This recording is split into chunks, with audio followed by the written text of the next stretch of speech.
Assalamualaikum warahmatullahi wabarakatuh. Innal hamdalillah nahmaduhu wa nasta'inuhu wa nastaghfiruh wa na'udzu billahi min shururi anfusina wa min sayyiati a'malina.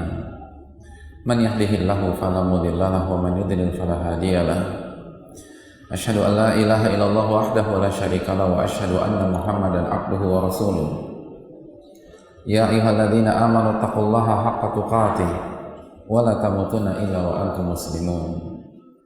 Ya ayyuhan nasu taqu rabbakumul ladzi khalaqakum min nafsin wahidah wa khalaqa minha zawjaha wa batha minhuma rijalan katsiran wa nisaa'a wattaqullaha alladzi tasaaluna bihi wal arham innallaha kana 'alaikum raqiba. Ya ayyuhalladzina amanu taqullaha wa qulu qawlan sadida yuslih lakum a'malakum wa yaghfir lakum dhunubakum wa man yuti'illaha wa rasulahu faqad faza fawzan 'azima. Amma ba'du, fa inna asdaqal hadithi kitabullah wa khairal hadi Muhammadin sallallahu alaihi wasallam wa syarrul umuri muhdatsatuha wa kullu muhdatsatin bid'ah wa kullu bid'atin dhalalah wa kullu dhalalatin finnar. Hadirin yang dirahmati oleh Allah Subhanahu wa taala, Bapak-bapak dan ibu-ibu sekalian serta pendengar Radio Roja, khususnya Roja Bandung dan sekitar yang dirahmati oleh Allah Subhanahu wa taala. Marilah kita membuka majelis yang mulia ini dengan memanjatkan puji dan syukur kita kepada Allah atas segala nikmat dan karunia yang senantiasa Allah limpahkan kepada kita. Nikmat yang tidak mungkin kita bisa hitung satu demi satu. Nikmat yang senantiasa menyapa derap langkah kita, dan di antara nikmat tersebut adalah kesempatan untuk meraih hidayah, kesempatan untuk duduk di majelis ilmu yang pahalanya disabdakan oleh Nabi kita SAW dalam hadis berikut ini. Beliau mengatakan, man ghada ilal masjid, barang siapa yang berjalan menuju masjid, la yuridu illa an yata'allama khairan aw yu'allimah, ia tidak memiliki tujuan kecuali mempelajari atau mengajarkan kebaikan-kebaikan yang bersumber dari Al-Quranul Karim atau Sunnah Nabi Sallallahu Alaihi Wasallam. Apa pahalanya hadirin? Kana lahu ka'ajri hajin taman hajjatuh, maka ia akan mendapatkan pahala orang yang mengerjakan ibadah haji dengan haji yang sempurna. Jadi pahala, hadirin sekalian, jika kita benar-benar mengikhlaskan niat kita adalah haji. Dan hadis ini disahihkan oleh Imam Albani dalam Sahih Targhib wa Tarhib. Oleh karena itu hadirin yang dirahmati oleh Allah, bersyukurlah kepada Allah, pujilah Allah Jalla wa Ala. Di awal materi kita dan kajian kita, karena pahala yang Allah persiapkan kepada kita dan hidayah yang sangat mahal ini. Selanjutnya salawat dan salam semoga senantiasa tercurahkan kepada qudwah kita, uswah hasanah kita, Rasulullah sallallahu alaihi wasallam beserta para keluarga beliau, para sahabat-sahabat beliau dan orang-orang yang istiqomah berjalan di bawah naungan sunnah beliau sampai hari kiamat kelak. Hadirin yang dirahmati oleh Allah Subhanahu wa taala,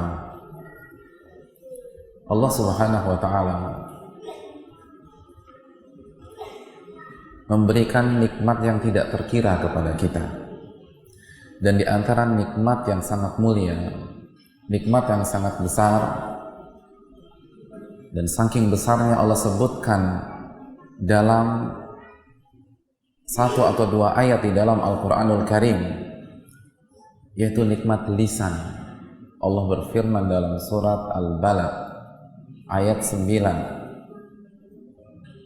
dan sebelumnya ayat ke-8, alam naj'al lahu 'ainain wa lisanan wa syafatain, dan bukankah kami telah memberikan engkau atau kami telah memberikan manusia kedua mata dan lisan dan kedua bibir. Allah mengingatkan kita tentang nikmatnya, bahwa nikmat lisan, nikmat dua bibir kita yang dapat berbicara dengan fasih adalah nikmat dari Allah Subhanahu wa taala. adalah anugerah yang Allah berikan kepada kita sebagai tanda sayangnya kepada kita, tanda rahmatnya kepada kita. Bahkan dalam sebuah surat di mana Allah menyebutkan nikmat-nikmatnya, sampai dikatakan surat ini adalah surat An-Ni'am, surat yang berisi kenikmatan-kenikmatan Allah Subhanahu wa ta'ala. Surat apa? Ar-Rahman. Ketika Allah menjelaskan bahwa Allah yang menciptakan manusia, setelah itu nikmat apa yang Allah sebutkan? Ar-Rahman 'allamal Qur'an, khalaqal insan, 'allamahul bayan. Ar-Rahman yang telah mengajarkan Al-Quran, yang telah menciptakan manusia dan mengajarkan ia sehingga ia bisa berbicara dengan fasih. Jadi setelah Allah menjelaskan bahwa salah satu nikmat Allah kepada kita adalah penciptaan kita itu sendiri, selanjutnya Allah sebutkan nikmatnya yang sangat indah, Allamahul bayan. Allah berikan atau Allah ajarkan kita sehingga kita bisa berbicara dengan fasih. Kita bisa merangkai ribuan kata di dalam otak kita sehingga bisa kita luncurkan, bisa kita ucapkan tanpa harus kursus terlebih dahulu, tanpa harus sekolah terlebih dahulu. Untuk berbicara, manusia tidak perlu sekolah. Oleh karena itu, hadirin yang dirahmati oleh Allah Subhanahu wa taala, nikmat lisan adalah nikmat yang sangat luar biasa. Cukuplah 2 ayat di atas menjelaskan kepada kita betapa indahnya nikmat tersebut. Dan kita tidak bayangkan ketika kita tidak bisa berbicara suatu saat nanti. Walaupun tentu saja ada hikmahnya, tapi jelas semua orang sepakat dia telah kehilangan nikmat yang begitu indah dari Allah Subhanahu wa ta'ala. Hadirin yang dirahmati oleh Allah Subhanahu wa ta'ala, namun yang perlu kita camkan, lisan seorang manusia ibarat pisau bermata 2. Memang di satu sisi dia indah, dia menggiurkan, dia adalah anugerah. Namun apabila anugerah itu tidak kita manfaatkan dengan sebaik-baiknya, maka anugerah itu akan menjadi bumerang bagi kita dan menikam kita dari belakang. Hadirin yang dirahmati oleh Allah Subhanahu wa ta'ala. Dan ini yang dilupakan oleh banyak manusia. Ini yang sering disia-siakan oleh orang-orang sampai detik ini, termasuk yang sudah mempelajari ilmu agama, termasuk yang sudah rajin datang ke pengajian. Banyak orang dan banyak umat Islam itu tidak menyadari betapa bahayanya lisan dia tersebut, betapa mengerikannya efek negatif dari lisan ketika kita salah gunakan. Jangankan kita, hadirin yang dirahmati Allah Subhanahu wa ta'ala, seorang sahabat besar Mu'adz bin Jabal sampai-sampai pernah bertanya kepada Nabi kita sallallahu alaihi wasallam. Beliau mengatakan, "Ya Nabi Allah, wahai Nabi Allah, wa inna la mu'akhadzuna bima natakallamu bih." Wahai Nabi Allah, apakah kita akan dihukum dan disiksa disebabkan ucapan yang kita ucapkan dengan lisan kita? Jadi Mu'adz bin Jabal bertanya, apakah kalimat yang kita ucapkan, rangkaian kata yang kita luncurkan dengan lisan kita itu akan dihisab dan diazab oleh Allah Subhanahu wa ta'ala jika keliru dan jika tidak sesuai dengan kebenaran? Apa kata Nabi SAW? Thakilat ka ummuka ya Mu'adz. Nabi mengungkapkan ekspresi kekagetannya. Thakilat ka ummuka ya Mu'adz. Rugi ibumu memiliki dirimu wahai Mu'adz. Ini ungkapan dalam bahasa Arab untuk penekanan, untuk ekspresi kekagetan. Karena Mu'adz bukan sahabat sembarangan. Mu'adz adalah orang yang paling tahu tentang halal dan haram. Dia ulamanya para sahabat. Mu'adz adalah dai-nya Rasulullah SAW. Ketika Nabi memiliki misi dakwah kepada ahlul kitab di Yaman, siapa yang beliau utus? Mu'adz bin Jabal. Innaka ta'ti qauman ahlal kitab, engkau akan berhadapan dengan orang-orang dari ahlul kitab, wahai Mu'adz. Ini dai Rasulullah yang merekomendasi langsung Rasulullah SAW. Kok bisa bertanya dengan pertanyaan seperti itu?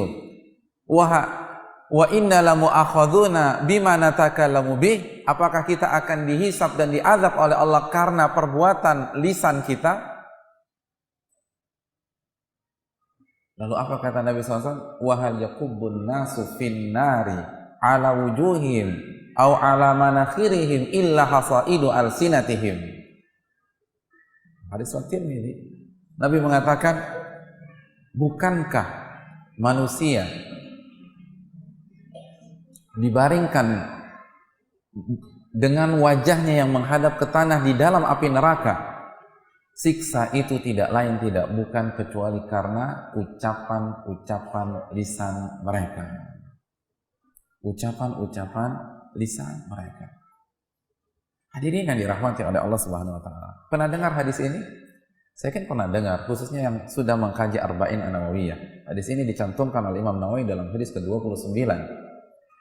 Namun yang kita ingin garis bawahi dalam hadis ini, orang sekali Mu'adz bin Jabal masih bertanya tentang hal itu kepada Nabi SAW. Ini yang membuat kita bisa memahami fenomena yang terjadi di tengah-tengah masyarakat kita, termasuk yang sudah belajar agama. Ustadz kok bisa ya, sudah ngaji tapi masih gibah aja kerjaannya. Sudah jilbab panjang, masih saja bicarakan orang lain. Sudah berpenampilan islami, masih juga bohong ketika berbicara. Mereka meremehkan. Dan ini dijawab oleh hadis di atas. Mu'adz bin Jabal saja sekali beliau masih bertanya kepada Nabi SAW, apakah kita akan diazab karena ucapan-ucapan lisan kita? Makanya Nabi menunjukkan ketakjukannya kepada Mu'adz. Takilat ka ummuka ya Mu'adz. Ya jelas. Bukankah manusia itu dijelembabkan di api neraka? Ya, dan wajahnya dihadapkan ke bawah kecuali disebabkan ucapan-ucapan lisan mereka. Jadi jelas akan diiqab, jelas akan diadab oleh Allah Subhanahu wa taala. Oleh karena itu Nabi mengatakan apa? Inna rajula la yatakallamu bil kalimati la yara biha ba'san yahwi biha sab'ina kharifan finnar. Sesungguhnya seseorang berbicara dengan sebuah kalimat yang dia anggap sepele, yang dia anggap biasa-biasa saja, bukan hal yang besar, namun itu dapat membuatnya terpelosok ke dalam api neraka sejauh 70 tahun perjalanan. Jadi hadirin yang dirahmati oleh Allah Subhanahu wa taala, hadis ini dari Imam Tirmidzi. Orang enggak ngeh, tapi ternyata lisan yang memasukkan ke dalam siksa api neraka. Makanya Ibnul Qayyim kan sempat takjub, banyak orang yang wara dalam menzalimi orang lain, banyak orang yang wara dalam melakukan kemaksiatan. Dia tidak mau minum khamar, dia tidak mau berzina, dia tidak mau memakan harta yang haram, namun lisannya mengerjakan perbuatan-perbuatan yang kalau dinilai dosanya lebih parah daripada hal-hal yang dia warai tersebut. Karena ini yang tidak dianggap oleh manusia. Ini yang tidak dianggap oleh manusia. Ini yang harus kita sadari bersama-sama, bahaya lisan itu dahsyat, hadirin sekalian. Bahaya lisan itu dahsyat. Sangat luar biasa. Hadirin yang dirahmati oleh Allah Subhanahu wa taala. Makanya apa kata Allah Subhanahu wa taala dalam surat An-Nur ayat 15? Ittalaqawnahu bi'alsinatikum wa taquluna biafwahikum ma laysa bikum bihi ilm wa tahsabunahu hayyinan wa huwa indallahi 'azim. Ingatlah ketika kalian meriwayatkan berita tersebut dengan lisan kalian dan kalian berbicara dengan mulut kalian dan lisan kalian, cerita dusta, cerita yang tidak benar, dan ketika kalian berbicara kalian remehkan pembicaraan tersebut, wa huwa indallahi 'azim. Padahal bagi Allah itu besar, bagi Allah itu hal yang dahsyat, bukan hal yang remeh yang kalian pikirkan. Ayat ini turun dalam masalah apa? Haditsatul ifki. Ketika Aisyah dituduh berzina dengan Safwan bin Mu'attal, menjadi pembicaraan publik. Allah katakan yang kalian bicarakan. Kalau sekarang mungkin pembicaraan warung kopi. Kalau di Bandung ada warung kopi? Nggak ada ya. Jadi hadirin aja, kan kita biasa bicarakan orang lagi santai di angkot, ngobrol, bicarakan fulan atau ustadz fulan atau koordinator fulan atau teman pengajian fulan, dan kita remehkan, cuman ngobrolin aja, hanya dibahas saja. Wa tahsabunahu hayyinan, kalian anggap itu remeh, tapi di sisi Allah itu sangat besar. Bisa jadi kalimat yang kita ucapkan tersebut, gibah yang kita sampaikan, kebohongan yang kita luncurkan, itu yang membuat kita masuk ke dalam api neraka sejauh 70 tahun perjalanan. Oleh karena itu ini yang harus kita perhatikan, yang hadirin yang dirahmati oleh Allah Subhanahu wa taala. Makanya salah satu tanda orang yang beriman, apa kata Nabi dalam hadis Bukhari, man kana yu'minu billahi wal yawmil akhir falyaqul khairan aw liyasmut. Barang siapa yang beriman kepada Allah dan hari akhir, hendaklah dia berkata yang baik atau dia diam. Lihat, bayangkan Allah mengaitkan kemampuan kita menjaga lisan dengan iman kita kepada Allah dan hari akhir.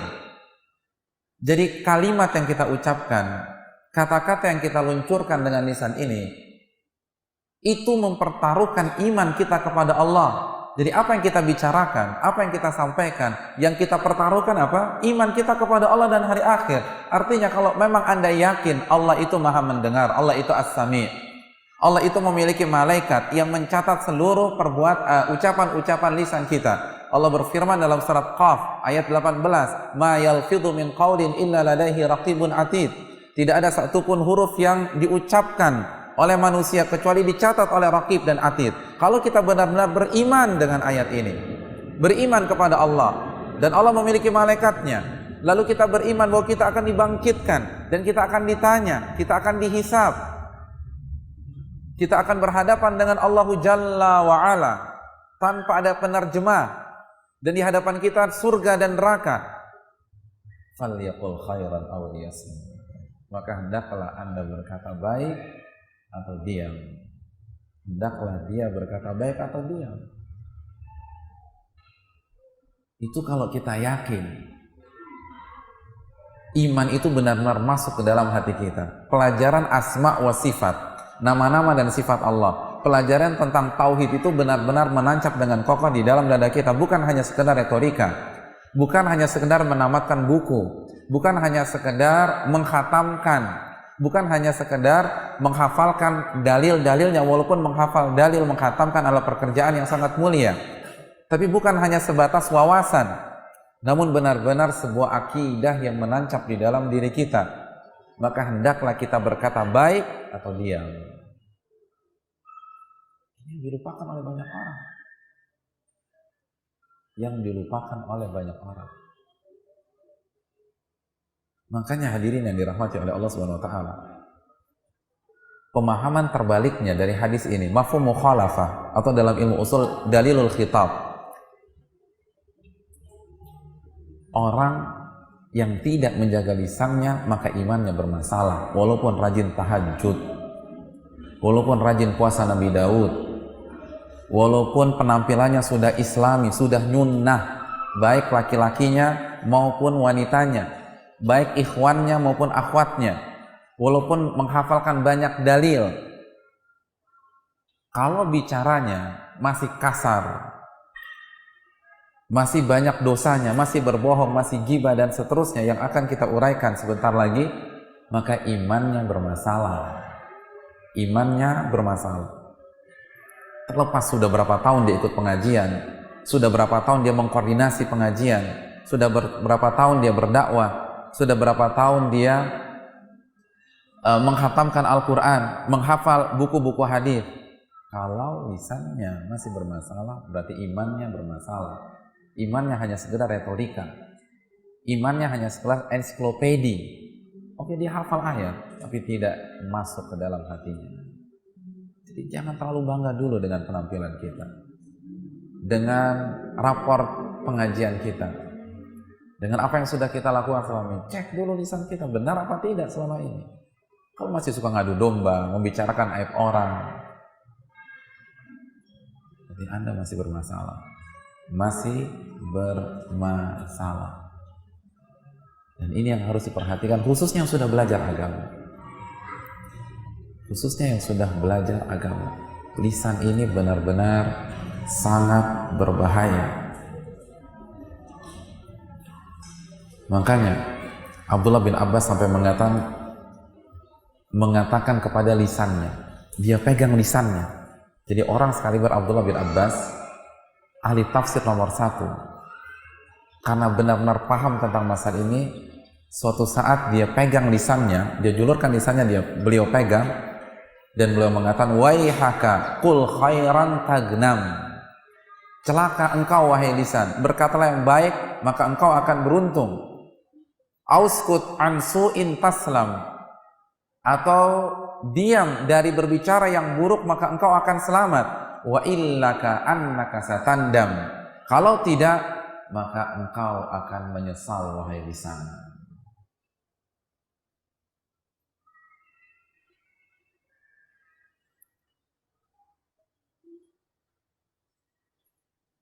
Ibnu Abbas ditanya setelah itu, kenapa Anda sampai mengucapkan demikian? Kenapa Anda sampai memegang lisan Anda? Lalu berbicara sendiri dengan cara seperti itu. Apa kata Abdullah bin Abbas? Innahu balagani annal insana laysa ala syai' min jasadi ashadda hanaqan aw ghayran minhu ala lisani illa man qala bihi khaira. Karena telah sampai berita kepada diriku, nanti pada hari kiamat seseorang atau tidak ada satupun anggota tubuh yang paling dibenci oleh seseorang kecuali lisannya berkata-kata yang baik. Jadi pada hari kiamat banyak di antara kita yang sakit hati sama lisannya, yang benci sama lisannya, yang ngamuk sama lisannya. Kenapa? Karena gara-gara lisan ini dia diazab di dalam api neraka. Karena lisannya ini dia digelincir dengan azab Allah Subhanahu wa taala. Bukan karena rambutnya sudah ditutup dengan jilbab.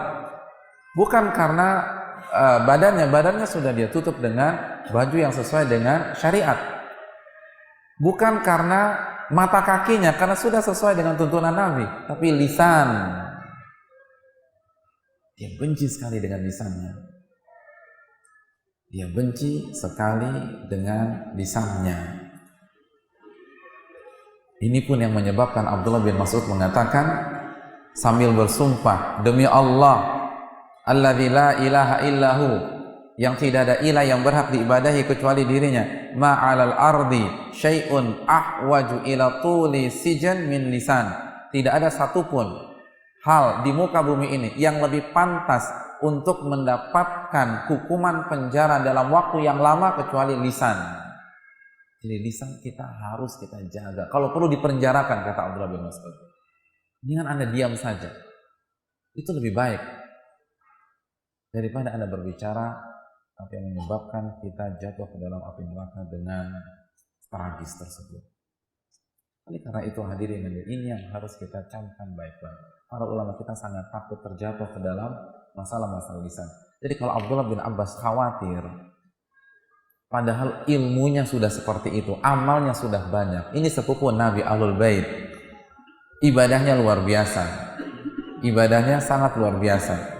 Itu masih takut lisannya mencelakakan dirinya, lisannya menjadi bagian yang paling ia benci pada hari kiamat. Bagaimana dengan kita?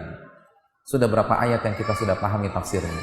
Ini Abdullah bin Abbas, antum tanya dari surat Al-Fatihah sampai An-Nas dia tahu tafsirnya, itu masih takut lisannya itu menyebabkan beliau masuk api neraka. Bagaimana dengan kita?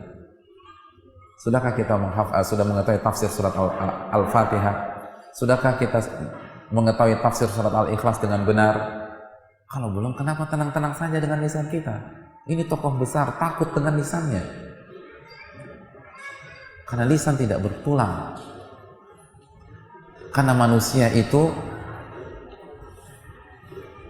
memiliki nafsu berbicara sebagaimana memiliki nafsu makan, nafsu berhubungan, nafsu syahwat. Salah satu nafsu kita yang harus kita jaga adalah nafsu bicara. Iya apa tidak? Terkadang kita nggak bisa nahan lisan, padahal sih nggak mau cerita, tapi begitu ketemu teman cerita lagi, lalu nanti nyesal, kenapa ya saya cerita? Itu nafsu. Kita punya nafsu berbicara yang harus kita kontrol, yang harus kita penjarakan, yang harus kita belenggu, karena kalau tidak justru akan menikam kita dari belakang. Ini yang ditakutkan oleh para ulama kita. Hadirin yang dirahmati oleh Allah Subhanahu wa taala. Terlebih lagi lisan kita ini tidak ada capeknya. Lisan tidak bertulang. Dan lisan tidak pernah letih. Bahkan terkadang saat seluruh anggota tubuh kita istirahat, lisan kita nggak istirahat. Orang yang ngigo, ini udah pada tidur semua nih, udah pada istirahat, lisan masih ngomong saja. Subhanallah. Ini yang perlu kita camkan bersama-sama.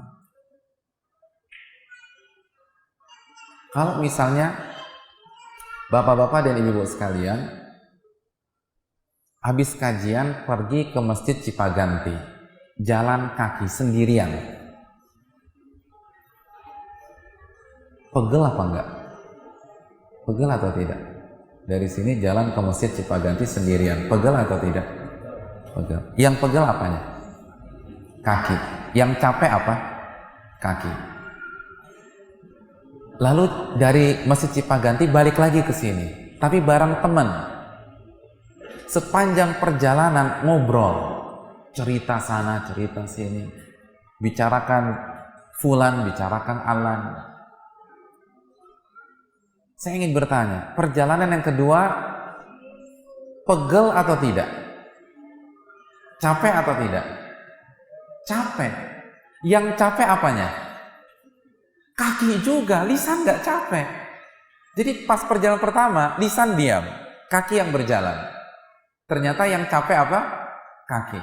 Di perjalanan yang kedua, kaki dan lisan sama-sama beraktivitas. Kaki melangkah, lisan ngobrol. Ternyata yang capek dua-duanya? Tidak, yang capek itu lisan, yang capek itu kaki. Lisan nggak capek. Saya berbicara seperti ini 2 jam misalnya, lisan tuh nggak capek. Yang pegel itu punggung kan gitu ya, yang encok sini, leher. Tapi lisan nggak capek. Lisan tidak capek, terus bicara. Ini yang bahaya. Ini potensi sekaligus bumerang. Makanya orang nggak orang nggak sadar. Ketika raqib dan atid terus asik mencatat apa yang kita ucapkan, ma yalfidhu min qaulin illa ladaihi raqibun atid. Oleh karena itu, kita perlu mengkaji afatul lisan, kemungkaran-kemungkaran yang dilakukan oleh lisan kita dan harus kita waspadai. Bahaya-bahaya yang bisa ditimbulkan oleh lisan kita, yang dapat membuat kita tersiksa di dalam api neraka yang sangat panas tersebut. Apa bahaya-bahaya tersebut? Yang pertama, hadirin yang dirahmati oleh Allah Subhanahu wa taala. Bahaya lisan yang pertama dan yang paling fatal apa kira-kira? Apa bahaya lisan yang paling fatal? Yang terbesit di benak hadirin apa? Apa? dusta, terus ghibah, terus yang paling fatal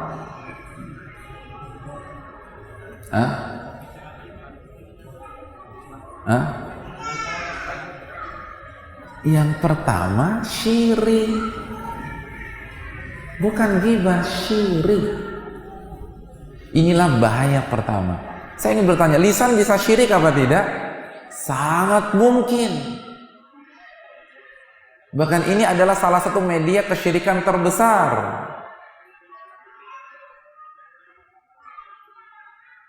Ketika misalnya ada orang mengatakan, misalnya ya, ada orang mengatakan saya murtad dari Islam, kufur apa tidak? Kufur. Dan itu mana dosanya lebih besar? Mengucapkan kata itu apa ghibah? Kata di atas, karena dengan demikian Anda keluar dari Islam dan Anda bisa kekal di neraka selama-lamanya jika Anda tidak segera bertaubat. Jadi bahaya yang pertama adalah syirik dan kekufuran. Ketika seseorang misalnya mengucapkan kata-kata kufur, ketika seseorang misalnya mengucapkan kata-kata kufur, misalnya dia mengatakan saya murtad dari Islam, itu dosa yang sangat besar. Ketika seseorang meminta kepada orang-orang yang sudah meninggal, wahai fulan, berikanlah saya rizki. Ini kata-kata apa jemaah sekalian? Syirik. Ini yang paling tragis. Karena Allah mengatakan innahu man yusyrik billah faqad harramallahu alaihi al-jannah wa ma'wahu an-nar. Sesungguhnya barang siapa yang melakukan kesyirikan kepada Allah, maka Allah haramkan surga untuknya dan tempat kembalinya hanyalah neraka. Syirik. Inilah yang pertama kali harus kita waspadai ketika kita berbicara tentang bahaya lisan. Jaga diri kita dari kalimat-kalimat kekufuran, kalimat-kalimat kesyirikan, baik yang terang-terangan maupun yang terselubung.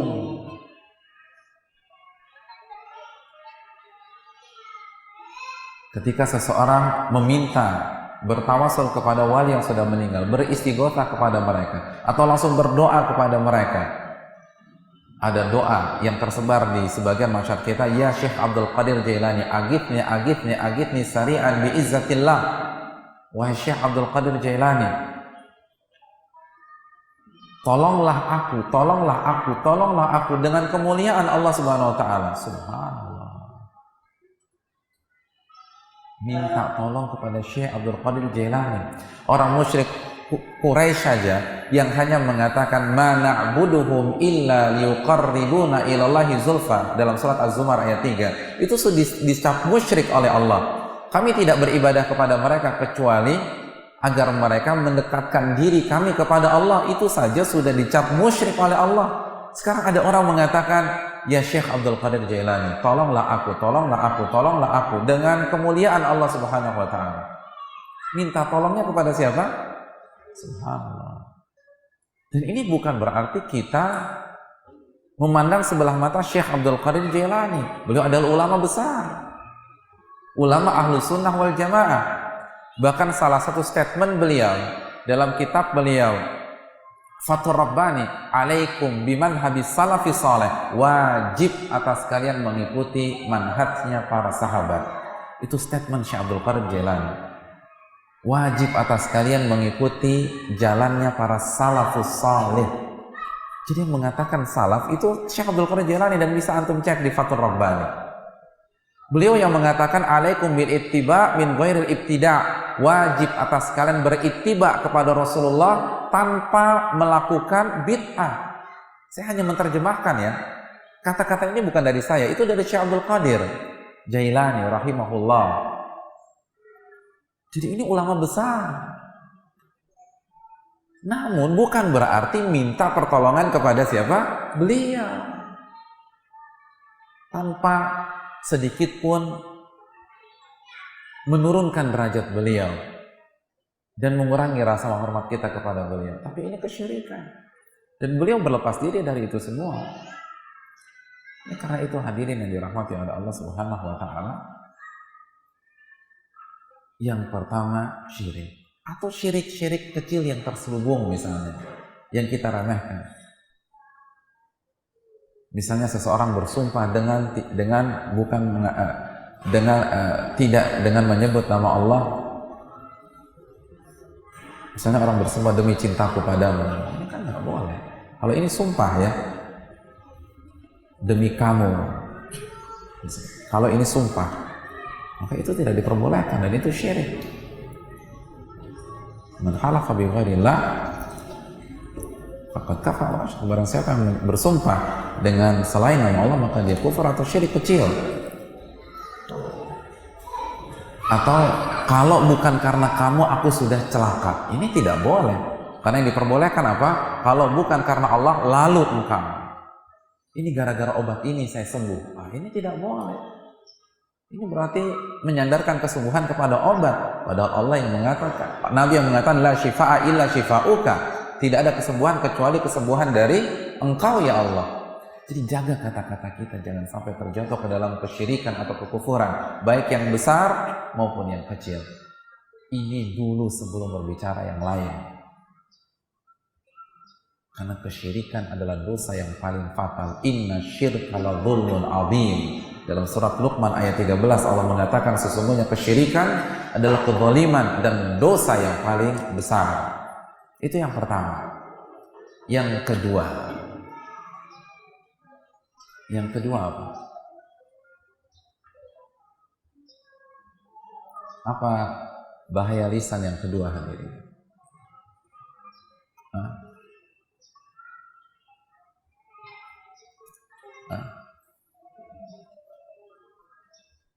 Yang kedua dijelaskan oleh para ulama, berbicara tentang agama tanpa ilmu. Berbicara tentang agama tanpa ilmu. Dosa ini, perbuatan ini itu digandengkan oleh Allah dengan kesyirikan. Sebagaimana yang Allah firmankan dalam surat Al-A'raf ayat 32. Setelah Allah mengatakan wa antusyriku billahi ma lam yunazzil bihi sultana wa an taqulu 'ala Allahi ma la ta'lamun. Allah mengatakan, katakanlah sesungguhnya yang diharamkan Rabbku adalah perbuatan-perbuatan keji, ma dhahara minha wa ma batan, baik yang terang-terangan maupun yang terselubung, wal ithma, dan setiap kemaksiatan, wal baghya bi ghairil haq, dan kezaliman tanpa hak, wa antusyriku billah, dan engkau melakukan kesyirikan kepada Allah, ma lam yunazzil bihi sultana, tanpa dalil. Artinya setiap kesyirikan ada dalilnya atau tidak? Tidak ada dalil yang mendukung. Jadi setiap kesyirikan pasti dilakukan tanpa dalil pendukung. Ini penekanan saja, bukan berarti ada kesyirikan yang pakai dalil, tidak ada. Ini hanya penekanan. Lalu yang berikutnya, wa antaqulu 'ala Allahi ma la ta'lamun, dan engkau berkata tentang Allah atas nama Allah dengan hal-hal yang engkau tidak ketahui, enggak punya ilmu bicara. Ini yang harus dijaga oleh kita, dan ini yang banyak terjadi sekarang. Dan ini adalah propaganda dari syaitan, sebagaimana yang Allah firmankan dalam surat Al-Baqarah, dalam surat Al-Baqarah ayat 169. Apa kata Allah? Innama ya'murukum bis-su' wal fahsya wa an taqulu 'ala Allahi ma la ta'lamun. Ibu-ibu yang bawa anak, mohon anaknya ditertibkan.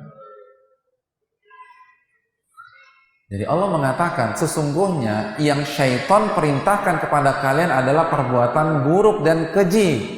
Dan secara khusus Allah mengatakan dan dia mengajak engkau dan kalian agar berbicara tentang Allah yang kalian tidak tahu ilmunya. Berbicara tentang Allah yang kita tidak tahu ilmunya termasuk perbuatan buruk apa tidak? Termasuk perbuatan buruk, termasuk perbuatan keji, termasuk perbuatan keji. Namun kenapa disebutkan lagi setelah Allah mengatakan perbuatan buruk dan keji? Untuk menekankan bahwa ini sangat bahaya dalam kehidupan seorang muslim. Jangan berbicara tanpa ilmu. Jangan berbicara tanpa ilmu.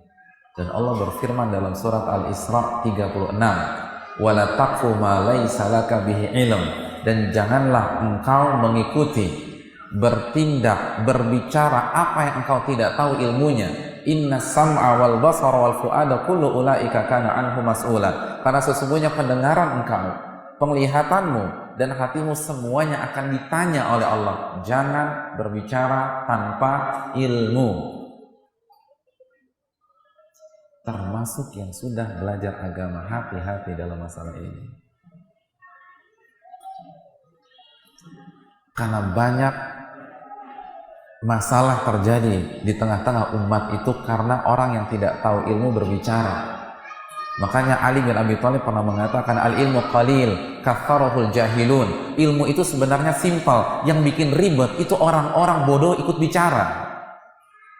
Jadi ilmu itu sebenarnya sederhana, simpel, nggak sejelimet sekarang. Tapi yang membuat kita bingung, satu bilang boleh, satu bilang haram, satu ini, satu itu orang-orang yang nggak punya kapasitas bicara. Dan Ibnu Hajar pernah mengatakan, man takallama fi ghairi fannihi atabil ajaib.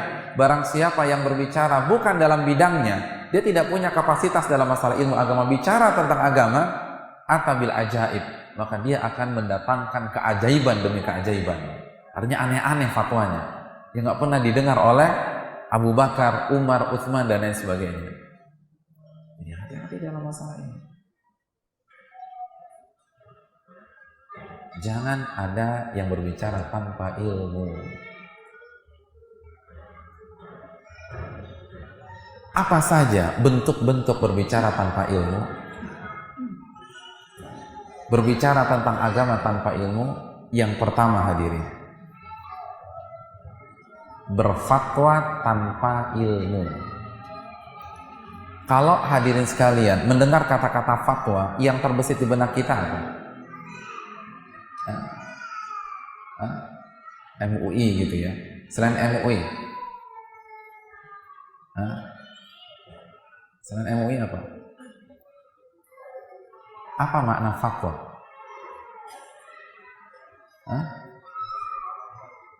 Fatwa adalah menjelaskan hukum Allah kepada penanya. Jadi setiap orang yang ditanya tentang masalah agama, lalu dia jelaskan, dia jawab pertanyaan itu, dan dia labeli jawaban dia sebagai hukum Allah, maka itu fatwa, walaupun dilakukan oleh pejalan kaki sambil mengendarai mobil, sedang makan siang, ngobrol santai antara jamaah. Ketika ada yang bertanya lalu dijawab, berarti Anda menjadi mufti pada saat itu. Dan orang awam tidak boleh berfatwa. Allah berfirman dalam surat Al-Anbiya ayat 7, "Fas'alu ahlad dzikri in kuntum la ta'lamun." Bertanyalah kepada ahli ilmu jika kalian tidak mengetahui. Dari sini kata para ulama usul fikih harus dibagi tugas. Orang awam bertanya dan ahli ilmu menjawab. Jangan dibalik. Jadi kalau merasa orang awam, kita tidak boleh berfatwa. Bukan kapasitas kita berfatwa, tapi kita boleh menyambung lisan para ulama. Jadi yang pertama adalah fatwa tanpa ilmu. Dan ini harus kita sadari. Kalau kita tidak punya kapasitas ilmu, bukan ahli ilmu, jangan berfatwa. Tapi ingat, kita boleh menyambung lisan para ulama. Kita boleh menjadi jembatan antara penanya dengan karya para ulama. Jadi kalau hadirin ditanya, sebutkan referensi. Jangan langsung mengatakan ini halal, ini haram, oh ini sunnah, ini bid'ah. Itu kapasitas Syekh bin Baz. Itu kapasitas Imam Syafi'i yang mengatakan demikian. Kalau kita bukan seperti itu caranya. Orang awam bertanya, bukan memberikan fatwa. Jangan berbicara tanpa ilmu. Jangan berbicara tanpa ilmu. Sebutkan referensi. Beberapa waktu yang lalu saya mendengar kajian Ustadz Fulan. Beliau mengatakan begini. Jangan seakan-akan kita Syekhul Islam. Ini boleh, ini haram, ini mubah. Subhanallah. Orang awam bertanya, bukan berfatwa. Dan yang boleh berfatwa adalah ahli ilmu. Fas'alu ahla dzikri in kuntum la ta'lamun. Dan kalau kita maksa menjawab dengan pikiran kita atau dengan ilmu kita yang terbatas, lalu salah, pada hari kiamat kita akan ditanya oleh Allah. Tapi kalau kita sebutkan referensi, aman kita. Pada hari kiamat kita akan tunjuk ustadz kita. Ya Allah, itu ustadznya ya Allah. Tanya dia aja. Saya dengar dari kajian dia. Aman kan? Safety player. Jadi buat apa kita ambil resiko? Mau dipikir jago? Mau dipikir agar orang berpikir kita alim? Agar dipanggil Pak Ustadz? Bukan itu pola pikirnya. Yang penting aman pada hari kiamat. Sebutkan referensi. Jangan seolah-olah kita ulama. Para ulama saja takut berbicara tanpa ilmu. Takut salah dalam menjawab. Takut keliru dalam menjelaskan. Makanya sebagian ulama salaf mengatakan bahwa sebelum Anda menjawab, coba pikirkan Anda berada di depan surga dan neraka. Baru jawab pertanyaan tersebut. Kalau kita tenang-tenang saja. Banyak para ulama mengatakan kalau sebuah pertanyaan yang ada pada hari ini dikasih ke Umar bin Khattab, maka Umar akan mengumpulkan ahli Badar untuk merapatkan masalah tersebut. Tapi sekarang semua orang tinggal mengatakan halal atau haram. Jadi hadirin yang dirahmati oleh Allah SWT, masalah ini penting untuk kita camkan. Jangan mentang-mentang kita sudah ngaji gampang berfatwa, jangan. Sampaikan referensi. Saya baca di kitab fulan dalilnya ini. Saya dijelaskan ini dalilnya ini. Karena banyak masalah itu karena kita komentar, kita berbicara, ternyata salah, ternyata keliru, ternyata yang kita dengar itu belum komplit. Jangan berbicara tanpa ilmu. Dan orang awam sebutkan referensi. Jangan seolah-olah dia adalah mufti. Allah Ta'ala bismillah. Itu yang pertama. Yang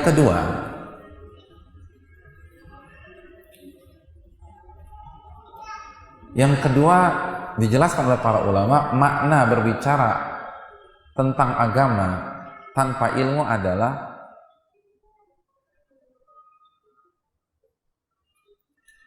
menyampaikan dalil yang tidak valid, misalnya hadis palsu, hadis dhaif, tanpa kita jelaskan kedhaifannya misalnya. Itu tidak boleh. Man kadzaba alayya muta'ammidan falyatabawa maq'adahu minan nar. Barang siapa yang berdusta atas namaku, maka silakan booking tempat di dalam api neraka. Pesan tempat khusus di api neraka. Sindiran dari Nabi SAW bahwa dia akan diancam neraka. Hati-hati, jangan main asal copy paste aja sekarang. Dikit-dikit kan broadcast sekarang, broadcast lagi. Cek dulu itu hadisnya valid atau tidak. Dalilnya itu benar atau tidak. Karena kalau tidak, kita berbicara atas nama Nabi tanpa ilmu, maka kata Nabi falyatabawa maq'adahu minan nar, maka silakan booking tempat tinggalnya di dalam api neraka. Karena banyak sekarang orang mudah menyampaikan hadis Nabi SAW. Banyak orang mudah menyebutkan riwayat, ternyata tidak seperti itu. Jadi itu berbicara atas nama Allah tanpa ilmu. Itu yang kedua. Yang ketiga, berbicara tentang agama atau membantah dalil dengan akalnya. Jadi berbicara tentang agama dengan akal dan pikiran, atau membantah dalil dengan akal dan pikiran. Dengan mudah kita katakan ini dalil nggak masuk akal. Ini keliru hadirin. Yang jadi parameter bukan akal kita. Yang jadi parameter adalah Al-Quran dan Sunnah. Kita diperintahkan untuk mengikuti Allah dan Rasulnya, bukan diperintahkan mengikuti akal kita secara mutlak. Ya ayyuhalladzina amanu atiullaha wa atiur rasul. Dalam surat An-Nisa ayat 59, wahai orang-orang yang beriman, taatilah Allah dan taati Rasul. Nabi juga bersabda, taraktu fikum amrani lan tadillu ma in tamassaktum bihima kitabullah wa sunnati. Aku tinggalkan kepada kalian dua perkara yang kalian tidak akan tersesat selama-lamanya jika kalian berpegang teguh dengan dua perkara tersebut. Kitabullah, kitab Allah, dan sunnahku. Jadi itu yang jadi parameter. Dan pemahamannya dikembalikan kepada pemahaman Rasulullah dan para sahabat. Sebagaimana dikatakan Syekh Abdul Qadir Jailani di atas, alaikum bimadhhabis salafus saleh, wajib atas kalian mengikuti jalan dan pemahamannya para sahabat salafus saleh. Itu yang jadi parameter, bukan akal kita. Karena kalau yang jadi tolak ukur akal, pertanyaan berikutnya, akalnya siapa? Karena akal kita berbeda. Iya apa tidak? Akal hadirin sekalian di sini sama semua apa beda?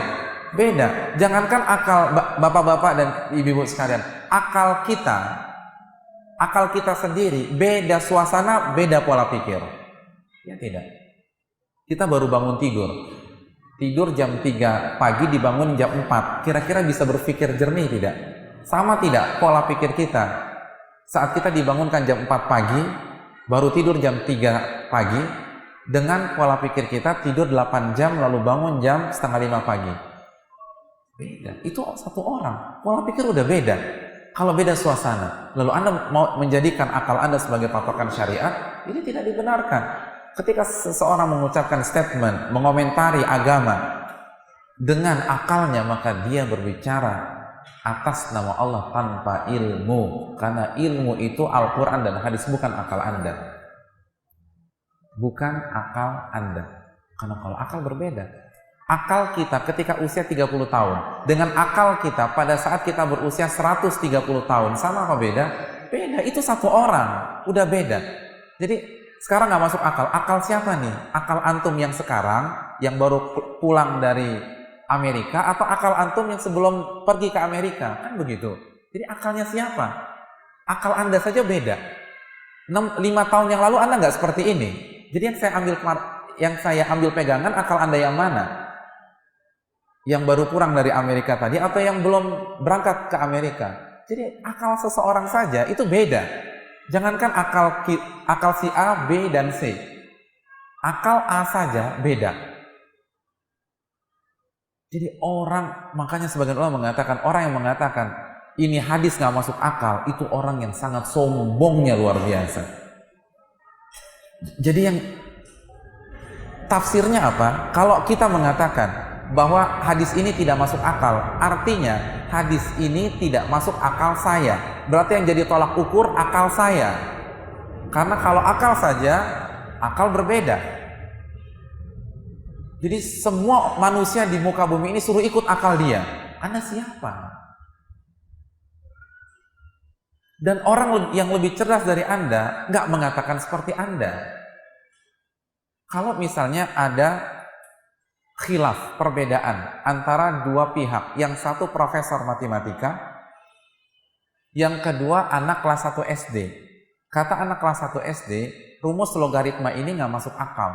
Kata profesor masuk akal. Antum lebih percaya siapa? Anak SD atau profesor?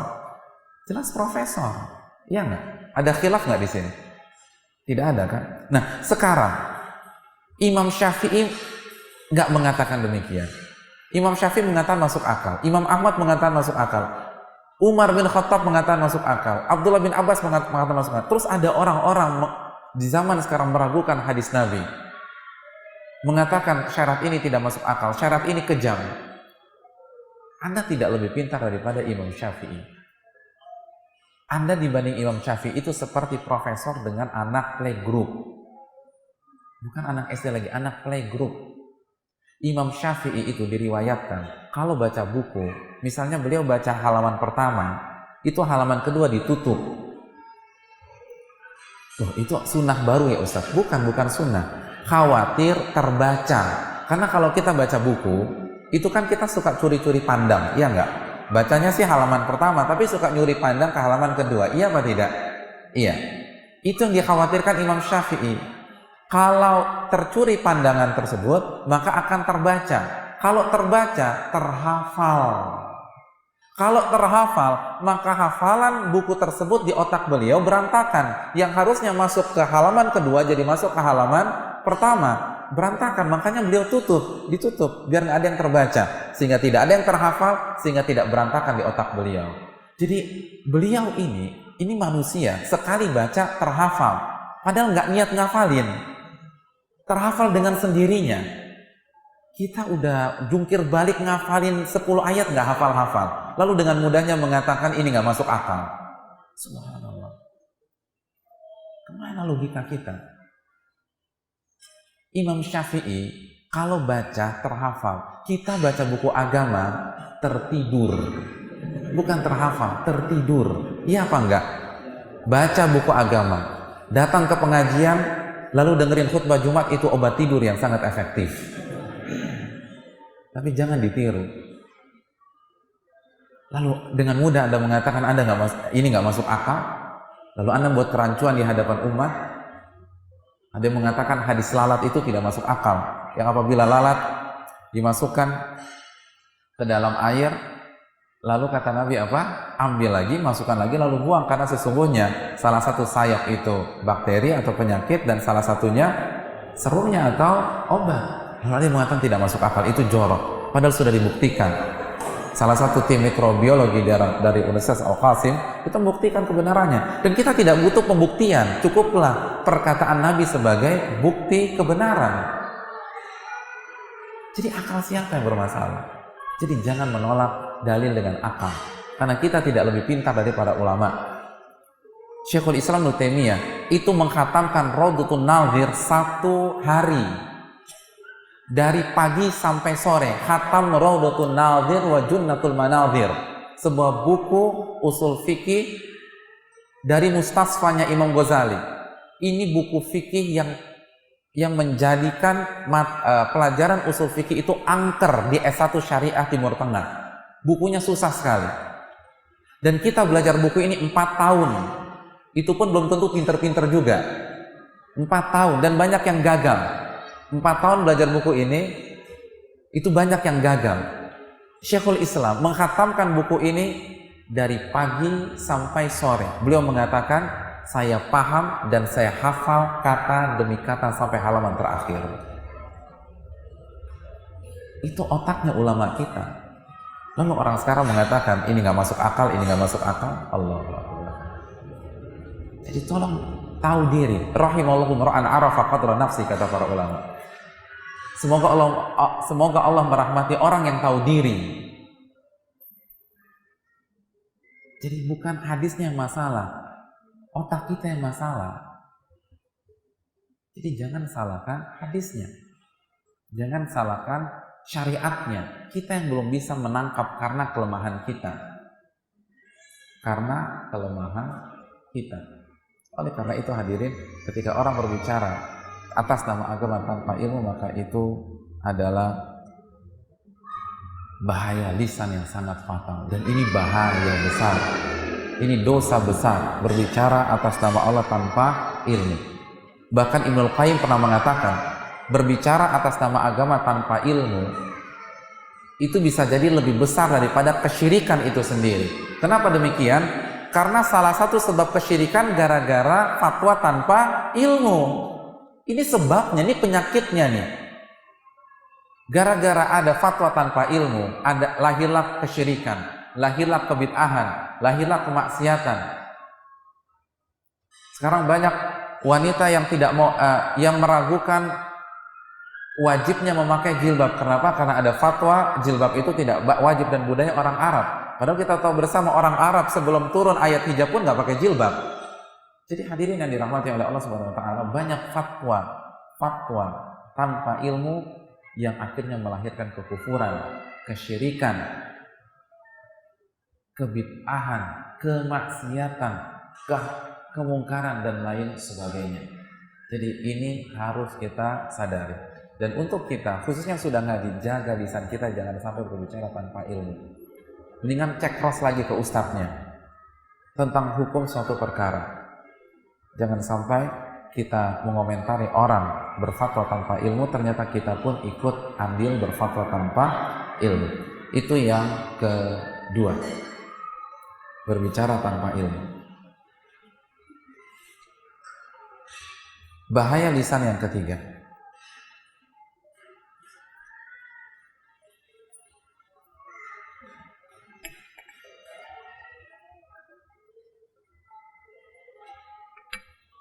Bahaya lisan yang ketiga adalah ghibah. Bahaya lisan yang ketiga adalah ghibah.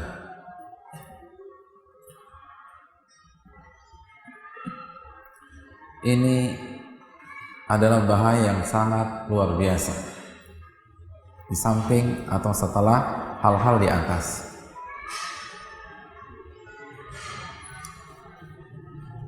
Dan ini dosa besar.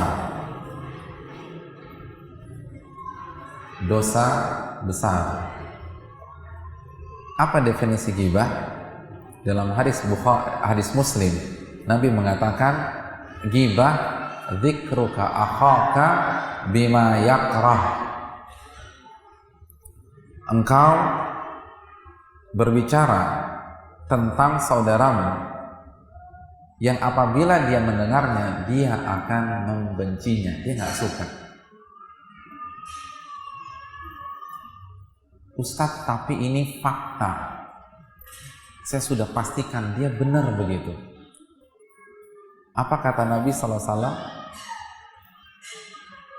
Kalau apa yang Anda sampaikan itu benar, faqad iktabtah.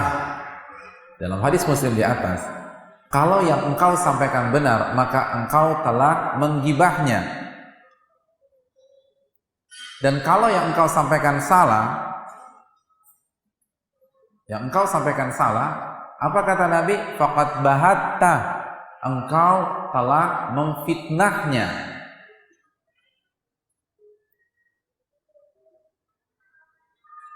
Jadi hadirin yang dirahmati oleh Allah Subhanahu wa taala,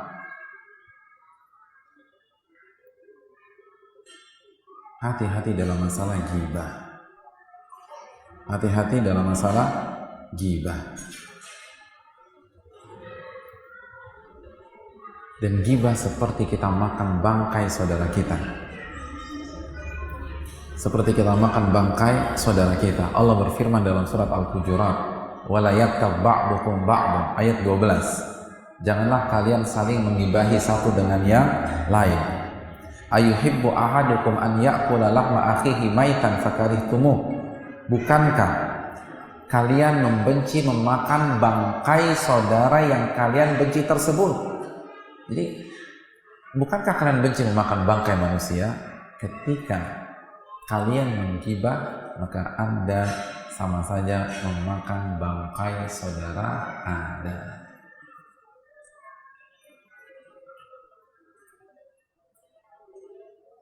Hadirin yang dirahmati oleh Allah Subhanahu wa taala.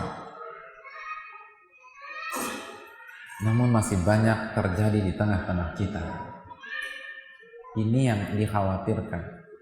Masih banyak orang ngomongin saudaranya. Bahkan termasuk yang sudah mengaji pun, kita semua tanpa terkecuali masih saja terjatuh ke dalam perkara ini. Karena memang menggiurkan, karena memang menarik. Makanya acara yang termasuk terfavorit di rating televisi adalah acara apa? Ghibah. Karena itu menarik. Karena syahwat kita tertuang di sana, menyenangkan bicarakan orang. Ini yang harus kita jaga baik-baik. Ini yang harus kita amati dan kita jaga diri kita dan orang tua kita serta saudara-saudara kita agar tidak terjatuh ke dalam perkara ghibah tersebut. Ada beberapa hal yang ingin saya tekankan karena tidak mungkin kita bahas secara komprehensif. Hadirin sekalian yang dirahmati oleh Allah Subhanahu wa taala. Kalau kita menggibah, ada beberapa hal yang akan kita rasakan. Yang pertama, tentu saja iman kita tidak akan sempurna. Di antara dalilnya adalah hadis tadi, man kana yu'minu billahi wal yawmil akhir falyaqul khairan aw liyasmut. Barang siapa yang beriman kepada Allah dan hari akhir, maka hendaklah ia berkata baik atau diam. Berarti ketika kita masih suka ghibah, baik atau buruk, buruk, maka iman kita tidak sempurna. Iman kita bermasalah. Walaupun tauhid terbagi jadi 3 itu udah ngelotok di kepala kita, sudah mantap di dalam wawasan kita, tapi masih ghibah, maka iman kita bermasalah. Walaupun penampilan sudah islami, sudah sunnah, baik laki-laki maupun wanita, masih membicarakan orang lain, membicarakan saudaranya, membicarakan jamaahnya atau membicarakan ustadznya, membicarakan seorang muslim, berarti iman Anda tidak sempurna, iman Anda bermasalah. Itu yang pertama. Yang kedua, sekali lagi, makan bangkai hadirin, makan bangkai.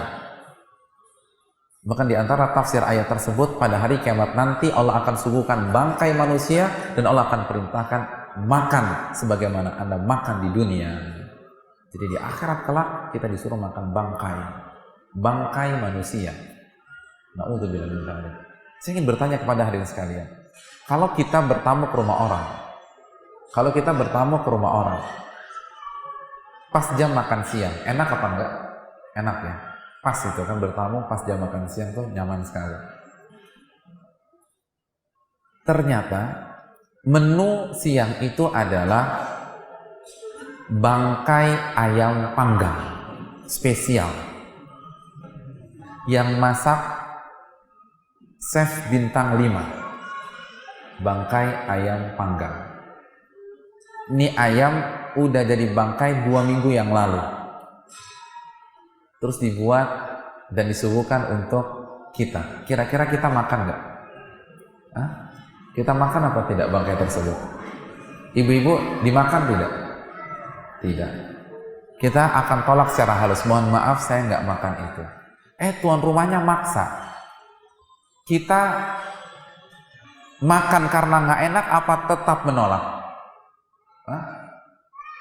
Kok bingung sih? Ini kan nggak pakai dalil. Perasaan antum aja, sikap antum. Kalau makan bilang makan, kalau tolak bilang tolak. Antum makan atau tolak? Tolak. Tuan rumahnya tetap ngotot, dia ngajak berantem. Udah, kita berantem aja deh di sini. Antum berantem atau makan? Wah, semangat banget berantem. Itu bangkai ayam, kita milih berantem. Tapi kenapa bangkai manusia tuh lahap banget dimakan? Kenapa ketika kita duduk di majelis ghibah, kita masih nggak enak? Pak, kan Bapak tahu itu majelis ghibah. Ya, tapi nggak enak Pak Ustadz, teman sendiri. Loh, bangkai ayam aja kita pilih berantem. Bangkai manusia kok nggak enak kan? Logika kita kemana? Jadi bangkai ayam kita lebih milih berantem daripada suruh makan. Ini bangkai manusia. Bangkai manusia. Kita nggak enakan, kita gunakan kaidah EU pakai EU? Tidak. Kalau bangkai ayam saja prinsip kita tegas, bagaimana bangkai manusia? Kemana logika dan analogi sehat kita? Ini makan bangkai, dan di akhirat kita disuguhkan bangkai oleh Allah. Allahu Akbar. Itu poin yang kedua dalam masalah ghibah, karena masih banyak terjadi di dalam dunia dakwah ghibah dan ghibah. Yang ketiga hadirin, poin yang ketiga dalam masalah ghibah, apabila kita suka menghibah, kita buka aib orang, Allah akan buka aib kita. Kita buka kesalahan orang, Allah akan buka kesalahan kita. Nabi SAW bersabda dalam hadis riwayat Imam Abu Daud. Simak baik-baik ayat ini, hadis ini. Ya ma'syara man amana bilisani wa lam yadkhulil imanu qalbah. Wahai orang-orang yang mengklaim keimanan dengan lisannya, namun iman tersebut belum masuk ke dalam hatinya. La taktabul muslimin, janganlah kalian menggibahi umat Islam. Wala tatabba'u auratihim, dan jangan cari kesalahan mereka. Fa innahu man ittaba'a auratihim yattabi'ullahu auratahu. Karena barang siapa yang mencari kesalahan seorang muslim, maka Allah akan cari kesalahannya. Wa man yattabi'illahu auratahu yafdahu fi baiti, atau yafdahu fi baiti. Dan barang siapa yang Allah sudah cari kesalahannya, maka Allah akan bongkar, walaupun kesalahan itu dia lakukan di rumahnya atau tempat yang paling privasi menurut diri dia. Allah bongkar. Kita gibahin orang, kita digibahi orang. Kita buka aib orang, aib kita dibuka oleh Allah. Dan kalau Allah sudah cari aib kita, Allah akan bongkar walaupun kita rasa kita lakukan di tempat yang aman.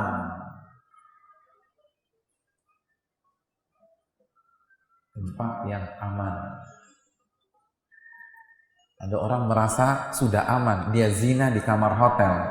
Ternyata apa? Direkam oleh oknum. Lalu rekamannya diupload di internet. Terjadi apa tidak? Terjadi. Orang nggak pikir, dia pikir sudah aman. Ternyata ada yang merekam, ada yang melihat, lalu disampaikan. Ingat, dia punya aib, tapi kita juga punya aib. Dia memang banyak dosa, tapi kita juga banyak dosa. Kita bongkar aibnya, kita gibahin orang, Allah akan bongkar aib kita. Allah akan bongkar aib kita. Jadi hati-hati masalahnya. Kalau tidak mau aib kita terbongkar, jangan gibahi orang. Jangan gibahi orang. Karena dengan menggibahi orang, maka kita sama saja merelakan aib kita dijadikan konsumsi publik dan masyarakat kita. Dan ini terjadi, ini sunatullah. Al-jaza min jinsil amal. Balasan itu tergantung jenis amal. Balasan gibah digibahi orang. Terus begitu. Dan antum bisa lihat sendiri di masyarakat, orang yang suka bicarakan orang, dia akan dibicarakan orang lain. Kan begitu kan? Ada seseorang suka gibah. Nanti tetangganya bicara, hati-hati sama Bu Fulana, dia suka gibah. Itu kan gibah juga. Jadi sekali lagi, itu minimal digituin. Hati-hati sama Bu Fulana, dia suka gibah. Itu kan gibah juga. Jadi hadirin yang dirahmati oleh Allah Subhanahu wa taala, hati-hati dalam masalah gibah. Yang berikutnya,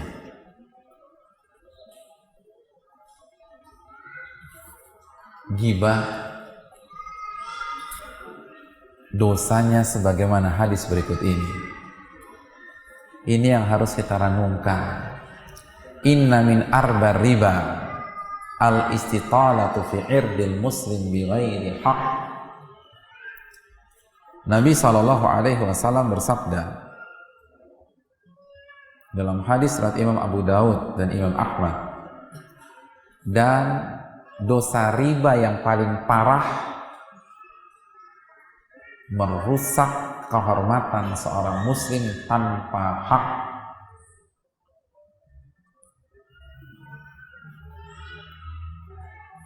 Dan salah satu bentuk merusak kehormatan seorang muslim tanpa hak adalah ghibah.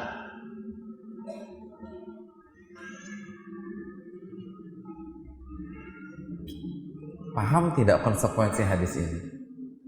Kita tahu riba itu bertingkat-tingkat. Yang paling parah apa? Merusak kehormatan seorang muslim. Antum tahu yang paling ringan seperti apa? Dosa riba? Hah? Apa dosa riba yang paling ringan? Siapa yang tahu? an yazniyar rajulu ummah, seseorang berzina dengan ibunya. Allah, itu paling ringan, dan yang paling parah merusak kehormatan seorang muslim. Allah. Kalau antum, nas'allallahu salam wal afiyah, kalau bapak-bapak diancam orang, tiduri ibumu atau saya bunuh, kita pilih mana? Na'udzubillah min dzalik. Tapi kalau ada kasus seperti ini, saya ingin kamu tidur dengan ibu kandungmu atau saya bunuh, kita pilih mana? Kita pilih mati, jangan sekalian, daripada berhubungan dengan ibu kita. Itu bisa gila.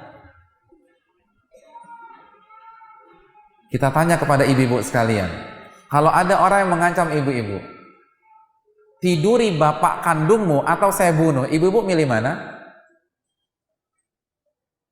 Ibu nggak ada suaranya. Ibu-ibu udah tidur belum? Bu, kalau ada yang bertanya, ada yang mengancam, tiduri bapak kandungmu atau saya bunuh, ibu-ibu pilih mana? Hah?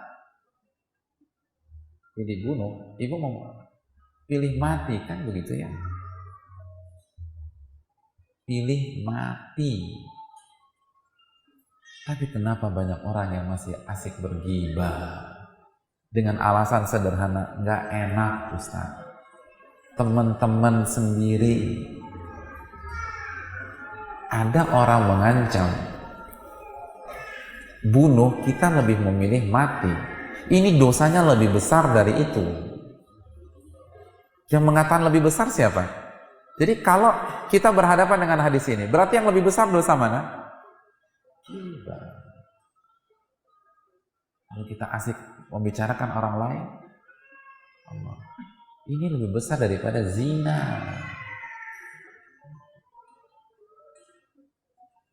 Iya, apa beda?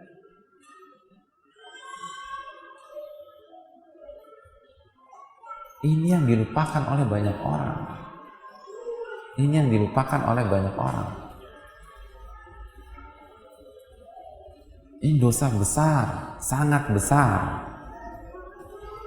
Tapi banyak orang yang menyepelekan.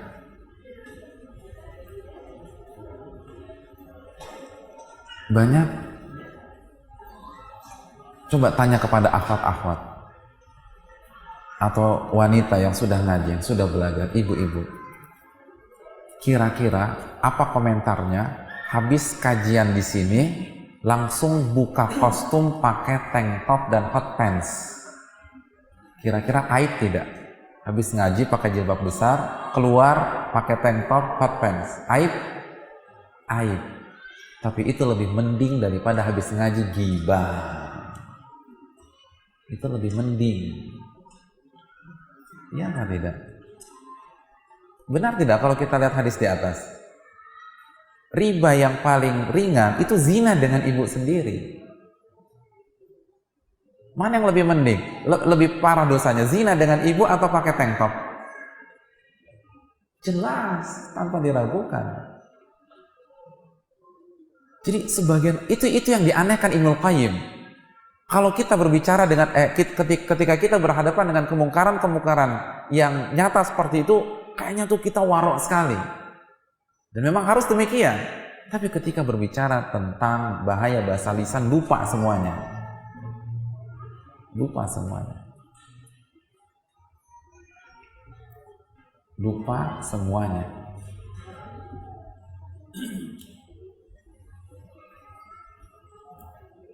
Iya Pak Beda. Kalau misalnya bapak-bapak yang sudah berjanggut, ada orang yang mau potong jenggot kita, kira-kira sikap kita apa? Kita tahu janggut adalah mengikuti sunnah Nabi SAW. Kita diam saja atau kita lawan? Kita lawan. Tapi kok orang ngajak gibah mau aja ya? Didengerin santai. Allahu Akbar.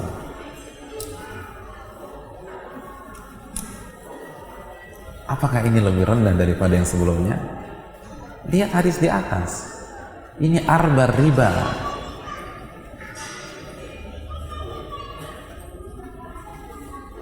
Pak, saya baru dapat bunga, misalnya rentenir. Ini bunganya 10 juta, nih saya kasih antum 5 juta. Kita makan apa tidak? Tidak. Tapi ghibah kok asik aja ya. Ghibah semangat sekali dan ada perasaan sama sekali. Ini yang harus kita renungkan, hadirin yang dirahmati oleh Allah. Ghibah itu bahaya karena merusak kehormatan seorang muslim dan dia akan tuntut kita pada hari kiamat kamu. Oleh karena itu hadirin yang dirahmati oleh Allah Subhanahu wa taala, sebagaimana kita menjaga penampilan kita, maka hendaknya kita menjaga lisan kita. Jaga lisan kita agar kita tidak terjatuh ke dalam ghibah. Itu bahaya lisan yang ketiga. Bahaya lisan yang keempat, yang terakhir sebelum kita buka sesi tanya jawab. Dusta atau berbohong.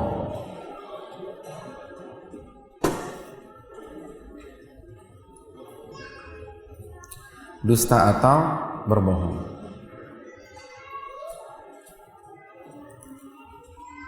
Ini adalah bahaya lisan yang sangat parah juga. Karena ini salah satu karakter orang munafik. Ayatul munafiki tsalat. Tanda orang munafik itu ada 3. Idza haddatsa kadzab, wa idza wa'ada akhlaf, wa idza tumina khan. Tanda orang munafik itu ada 3. Kalau dia berbicara maka dia berdusta. Kalau dia berjanji dia ingkari. Dan kalau dia diberikan tanggung jawab serta amanat maka dia khianati. Hadirin yang dirahmati oleh Allah Subhanahu wa taala, hati-hati dengan dusta. Dan dusta adalah berbicara atau menyampaikan sesuatu yang tidak sesuai dengan fakta. Karena ini dosa yang merupakan salah satu karakter orang-orang munafik.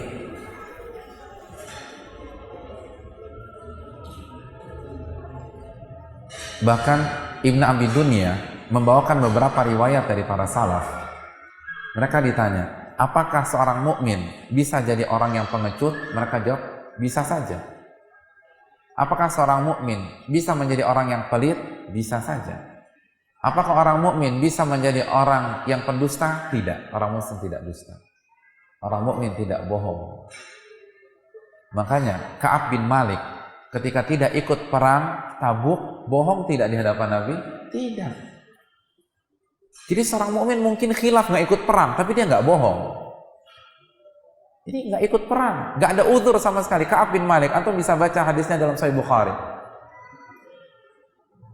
Ketika seluruh orang munafik bohong, semua menyampaikan alasan-alasan palsu, Ka'ab nggak mau. Dan beliau mengatakan kepada Nabi SAW, kalau aku mau, aku bisa berbohong dengan sangat rapi ya Rasulullah. Engkau tahu aku adalah ahli retorika. Aku punya kecerdasan linguistik yang bagus. Kalau aku bohong bisa, tapi aku tidak mau bohong. Akhirnya diboikot oleh seluruh penduduk kota Madinah. Ini yang perlu kita pahami. Para sahabat tidak bohong. Nabi tidak bohong. Ya apa tidak? Nabi tidak mungkin bohong. Makanya Al-Amin yang dapat dipercaya. Makanya ketika Nabi SAW mengumpulkan keluarganya yang menjadi kronologi turunnya surat Tabbat Yada, apa kata Nabi SAW? Wahai keluargaku atau wahai kaumku, apabila aku katakan dari balik bukit ini akan ada tentara yang menyerang kalian pada pagi hari ini atau nanti sore, apakah kalian akan percaya kepada diriku? Kata mereka, ya, kalau begitu aku datang membawa peringatan sebelum kalian berhadapan dengan azab yang pedih. Lalu berbicara Abu Lahab, alihada jama'tana, apakah cuma gara-gara hal ini engkau mengumpulkan diriku? Jadi tidak ada yang meragukan kejujuran Nabi SAW. Maka orang yang mengikuti sunnah Nabi harus berusaha jujur, walaupun itu pahit. Jujur. Ingat, Ka'ab bin Malik pernah melakukan kesalahan fatal, tidak ikut perang Tabuk, tapi dia tidak bohong. Ya, saya tidak ada alasan ya Rasulullah. Ya inilah saya. Oleh karena itu hadirin yang dirahmati oleh Allah, karena kebohongan identik dengan munafik. Identik dengan munafik. Dan kebohongan itu apa sebagaimana yang disebutkan oleh Nabi, wa innal kadhiba yahdi ilal fujur wa innal fujura yahdi ilan nar. Sesungguhnya kebohongan akan menyeret pelakunya menuju kefajiran yang berikutnya, dan kefajiran tersebut akan menyeret pelakunya ke dalam api neraka. Jadi kebohongan itu adalah anak tangga pertama atau langkah pertama menuju dosa-dosa yang lain. Saya akan berikan ilustrasi sederhana. Misalnya kita bertamu ke rumah orang, ke rumah teman, lalu ditawarin makan. Makanannya semur jengkol misalnya, dan antum nggak suka semur jengkol. Karena nggak enak nolak, akhirnya bohong. Ayo Kang, makan Kang. Sudah makan. Padahal kita belum makan agar bisa nolak semur jengkol. Kita sudah makan belum? Belum, tapi kita karena nggak enak, kan orang timur kan biasa begitu ya, nggak enak nolak, bilang aja udah makan. Mohon maaf sudah makan. Apa kata tuan rumah? Apakah dia tinggal diam begitu? Tidak. Loh, makan di mana? Kan baru jam 12. Wah, makan di mana lagi? Akhirnya antum harus jawab apa tidak? Harus jawab. Makan di rumah makan pinggir jalan seberang. Padahal antum nggak makan di sana. Bohong lagi nggak? Bohong. Ditanya lagi sama tuan rumah, tadi makan apa? Kena lagi. Akhirnya harus bohong lagi. Oh, makan nasi pakai nasi apa? Sop. Ya, request. Nasi pakai sop. Ditanya lagi sama tuan rumah, seporsi berapa? Kena lagi. Kita belum pernah makan di sana, nggak tahu porsinya berapa. Akhirnya nyebut aja. Ditanya lagi sama tuan rumah, enak nggak? Kena lagi, bohong lagi. Terus minumnya pakai apa? Nanya lagi minumnya, bohong lagi. Terus bohong. Wa innal kadhiba yahdi ilal fujur. Sesungguhnya kebohongan itu akan menyeret pelakunya mengerjakan kebohongan lagi. Kefajiran lagi. Kalau kita berbohong, maka siap-siaplah untuk berbohong yang kedua, untuk menutupi kebohongan yang pertama. Ini yang bahaya, makanya harus di-cut. Dan para ulama mengatakan, kafa bil kadhibi dzanbun an yukadzdzaba sidquhu. Cukuplah pembohong itu berdosa dan tercela ketika kejujurannya tidak dipercaya oleh orang. Jadi kalau kita sudah cap sebagai pembohong, kita mau jujur kayak apapun, orang nggak akan percaya. Orang tidak akan percaya. Iya apa tidak? Ya. Kepercayaan itu mahal. Antum jujur 20 tahun, di tahun ke-21 antum bohong, ini baru sekali seumur hidup. Yang namanya baru sekali kan amatiran ya, nggak jago. Kebongkar, orang nggak akan percaya antum lagi. Jadi 20 tahun kejujuran habis gara-gara satu kebohongan. Habis. Mereka akan pikir, jangan-jangan yang kemarin bohong lagi, yang dulu bohong, padahal kita nggak bohong, baru sekali itu bohong. Karena itu jamaah sekalian rahimanillah, jaga diri kita dari segala bentuk kebohongan. Inilah bahaya lisan yang keempat. Saya rasa cukup sampai di sini, dan kita akan buka sesi tanya jawab untuk meluaskan dan mendalamkan materi kita pada pagi hari ini, karena tujuan kajian ini untuk tadzkir, wa dzakir fa inna dzikra tanfa'ul mu'minin. Dalam surat Adz-Dzariyat ayat 55 Allah mengatakan, dan berilah tadzkir, peringatan dan pengulangan, karena sesungguhnya peringatan dan pengulangan bermanfaat bagi orang-orang yang beriman. Materi-materi yang kita bahas tadi adalah secara global saja. Adapun detailnya saya yakin ustadz-ustadz kita yang ada di kota Bandung ini sudah menjelaskan, seperti ustadz kita Al-Fadil, Ustadz Abu Haidar hafizahullah ta'ala, atau mungkin Ustadz Beni Sarbeni hafizahullah ta'ala, dan ustadz-ustadz yang lain. Adapun kita di sini hanya mengingatkan dan sebagai bahan renungan, baik yang berbicara maupun untuk yang mendengarkan. Wassalamualaikum warahmatullahi wabarakatuh.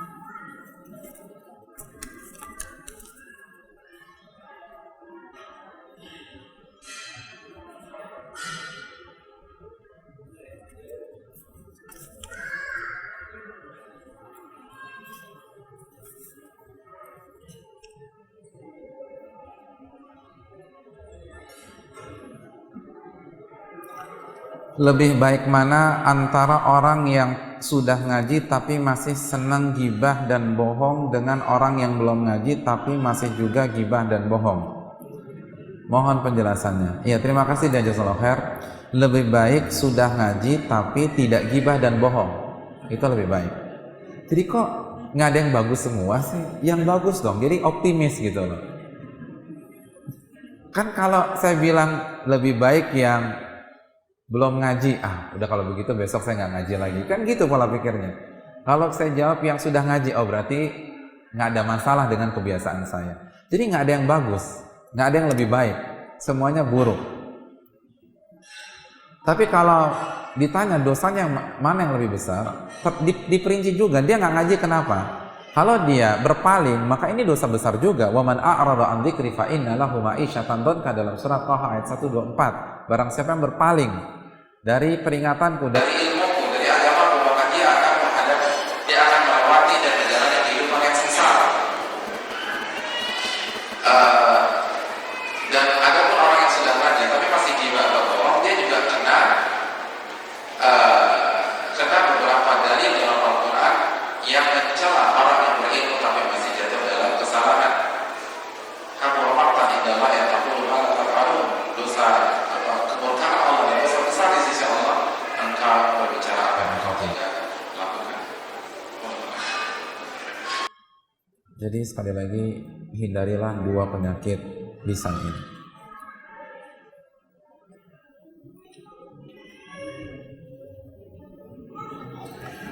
Gibah berbicara tentang saudaramu jika dia mendengarnya dia tidak suka. Bagaimana kalau membicarakan kebaikan seseorang memuji?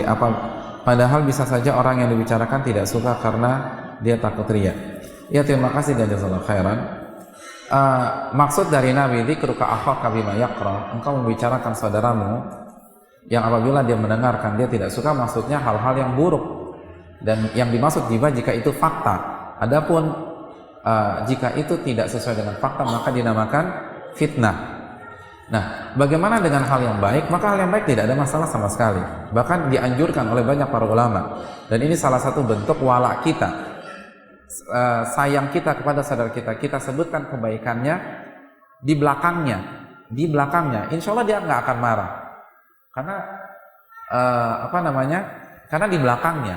Dan ini lebih menjaga hati seseorang tersebut. Makanya kan tidak dianjurkan untuk memuji seseorang di depannya, kecuali untuk maslahat yang lebih besar, seperti memotivasi atau mengangkat moral dan moral orang tersebut. Sebagaimana Nabi SAW menyebutkan kebaikan Ansor di hadapan Ansor setelah perang Hunain untuk mengangkat moral dan membangun kepercayaan lagi antara beliau dengan kaum Ansor setelah sempat terjadi miskomunikasi.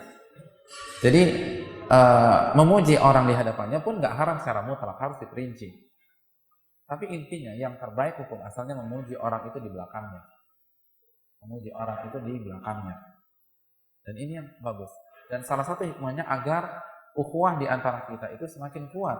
Karena kan kalau kita bicarakan kebaikan seseorang di teman-temannya atau di belakangnya, orang akan simpati dengan dia dan akan sayang dengan dia. Dan ini adalah sebuah kekuatan bagi kaum muslimin atau komunitas orang-orang yang saleh. Jadi insya Allah tidak ada masalah sama sekali. Jadi ceritakan dan para ulama saling memuji satu dengan yang lain. Saling memuji satu dengan yang lain di khususnya di belakang mereka. Apa hukumnya menggibahi orang kafir? Ya, terima kasih dan jazakallahu khairan. Syekh bin Baz pernah ditanya tentang masalah ini dan beliau mengatakan tidak masuk ke dalam ghibah. Namun kembali lagi, man kana yu'minu billahi wal yawmil akhir falyaqul khairan aw liyasmut. Barang siapa yang beriman kepada Allah dan hari akhir, hendaklah ia berkata baik atau dia diam. Ini baik atau tidak? Min husni islamil mar'i tarkuhu ma la ya'ni. Salah satu tanda kebaikan seorang muslim, dia meninggalkan sesuatu yang tidak bermanfaat bagi dirinya. Jadi apakah ini bermanfaat atau tidak? Kalau tidak, sebaiknya ditinggalkan.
Bagaimana Islam membolehkan berbohong pada suatu hal? Hal apa? Ghibah apa yang dibolehkan?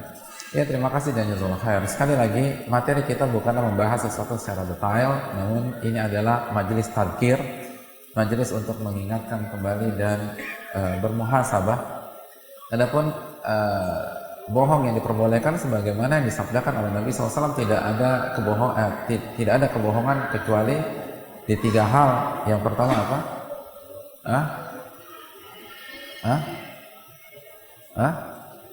Iya, ketika perang, al-harbu khid'ah. Perang itu tipu daya. Jadi pada saat perang, jihad yang syar'i, jihad yang syar'i harus syar'i. Yang kedua,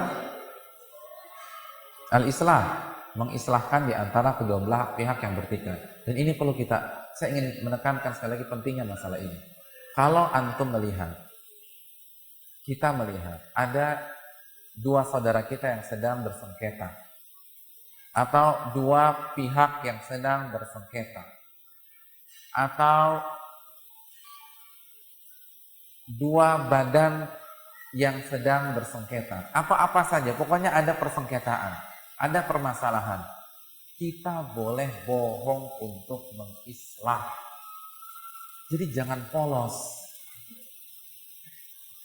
Dengar ini, sampaikan ke satunya. Dia ngamuk, cerita lagi, sampaikan lagi. Tidak boleh. Bohong boleh. Contohnya seperti apa? Contohnya begini. Misalnya si A dan si B sedang berantem. Kita datang ke si B. Kita katakan, sudahlah, damai saja dengan si A. Si A itu orangnya baik. Dan di belakang antum itu dia banggakan antum loh. Kemarin saya baru bertemu dengan beliau dan dia cerita bahwa antum itu orang baik. Tapi mungkin ada miskomunikasi di antara dia dengan antum. Padahal dia nggak pernah bicara apa-apa ke kita. Kita sampaikan saja begitu. Itu boleh. Lalu nanti kita datang ke A. Dapat salam dari si B. Kemarin saya ketemu si B. Padahal dia nggak pernah kasih salam. Dan si B itu sebenarnya pengen islah dengan antum. Padahal si B ngamuk-ngamuk kemarin. Jadi boleh seperti itu, asal dengan niat islah dan tidak ada konsekuensi berikutnya. Jadi ini boleh. Jadi kalau bohong boleh, tidak menyampaikan setiap yang kita dengar lebih boleh lagi. Jadi kalau ada yang bermasalah, ini yang harus kita terapkan. Jangan semua dipaparkan, semua diceritakan. Akhirnya tidak ada islah di antara kita. Dan yang ketiga adalah kebohongan suami ke istri dan istri ke suami. Boleh bohong. Maksud bohong di sini apa? Bapak-bapak suka ngebohongin istri nggak nih? Boleh nggak? Nah, masa sudah ngamalin sunnah ini belum? Kan Nabi katakan bohong. Ini sunnah Nabi, boleh bohong. Sudah diamalkan? Nah, sudah ngebohongin istri? Kok ragu-ragu? Ini sunnah Nabi bukan? Sunnah Nabi. Berarti sudah mengamalkan sunnah Nabi ini? Loh, nggak pernah bohong sama istri ya? Nggak dapat pahala. Sering ya? Alhamdulillah. Sering ya? Semua sudah pernah bohongin istrinya masing-masing? Iya, maksud bohong di sini apa? Bohong yang akan menimbulkan cinta kasih. Bukan punya istri baru lalu antum sembunyikan, tidak. Ini bukan yang terpuji. Tapi misalnya masakan istri antum nggak enak, antum jangan bilang nggak enak, kan gitu. Misalnya dia buat apa ya? Dia buat apa? Bandung nih, ngetopnya apa? Bubur ya. Bubur sini kan enak ya. Tapi di sini enak-enak semua ya kulinernya ya. Jadi misalnya istri antum buat makanan, buat apa sih? Apa Bandung tuh? Soto Bandung ya. Soto Bandung ada. Yang enak soto Bandung atau sok Bandung? Soto Bandung ya, soto Bandung. Jadi istri antum buat soto Bandung. Masakannya nggak enak. Ketika antum makan, jangan bilang nggak enak. Bohong sedikit nggak masalah. Antum bilang saja, ini adalah ana belum pernah makan makanan seperti ini sebelumnya, sambil senyum-senyum. Nah, maksudnya ini paling nggak enak.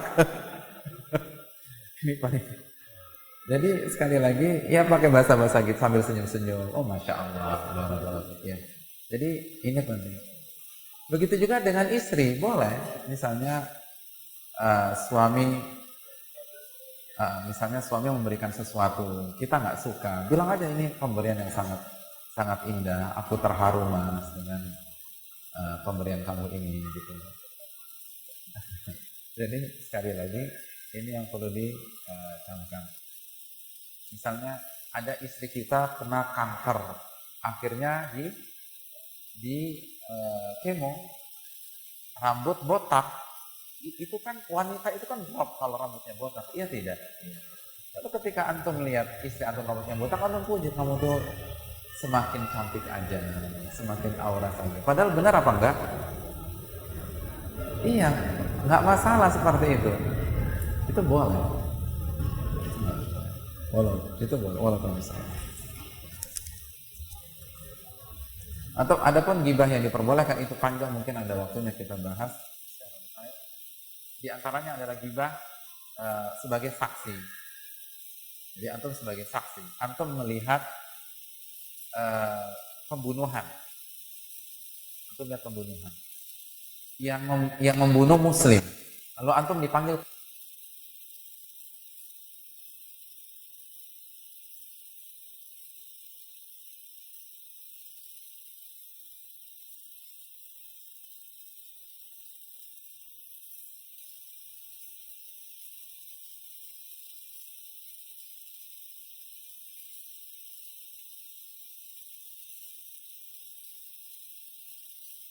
Gimana seperti ini? nggak ada peradilan, ditutup aja. Jadi kalau kita jadi saksi boleh, sampaikan saja. Atau misalnya minta fatwa, ceritakan, sebagaimana Hidun menceritakan perihal suaminya Abu Sufyan. Jadi ada beberapa pengecualian. Allah Ta'ala. Bagaimana cara bertobat dari memfitnah atau menggibahi orang lain? Caranya gimana? Sama seperti tobat-tobat yang lain. Yang pertama apa syarat tobat? Yang pertama ikhlas, yang kedua menyesal, atau yang kedua meninggalkan perbuatan tersebut dan menyesalinya. Lalu bertekad untuk tidak jatuh untuk di masa yang akan datang, kan begitu ya? Iya tidak? Dan karena ini menyangkut hak orang, minta maaf. Nah, pertanyaannya, apakah kita harus minta maaf kepada orang yang digibah atau tidak? Dijelaskan oleh para ulama, seperti Al-Imam Albani dan para ulama yang lain dan ulama-ulama sebelum beliau pun berbicara masalah ini. Apakah kita harus terus terang atau tidak? Jawabannya diperinci. Kalau dia tidak tahu, maka tidak harus minta maaf secara langsung atau tidak harus dibuka di hadapannya. Jadi selama 3 bulan ini kita gibahin dia, tapi dia nggak tahu. Terus kita sadar, kita bertobat. Antum tidak perlu laporan ke dia. Caranya bagaimana?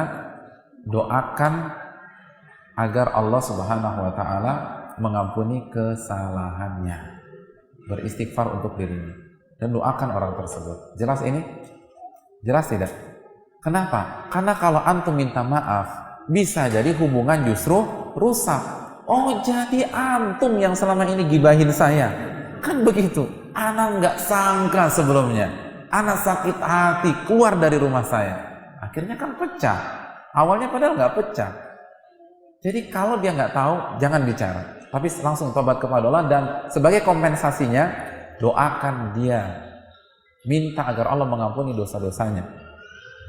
Yang kedua, putihkan namanya di majelis-majelis gibah antum.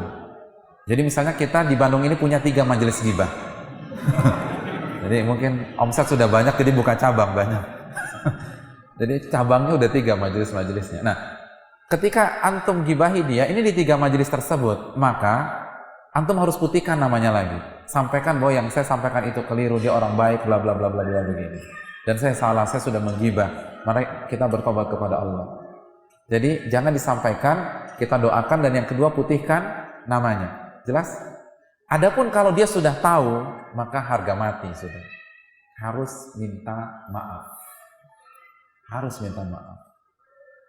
Dan kalau dia minta kompensasi, misalnya dia, ini fatwa Syekh Utsaimin ya.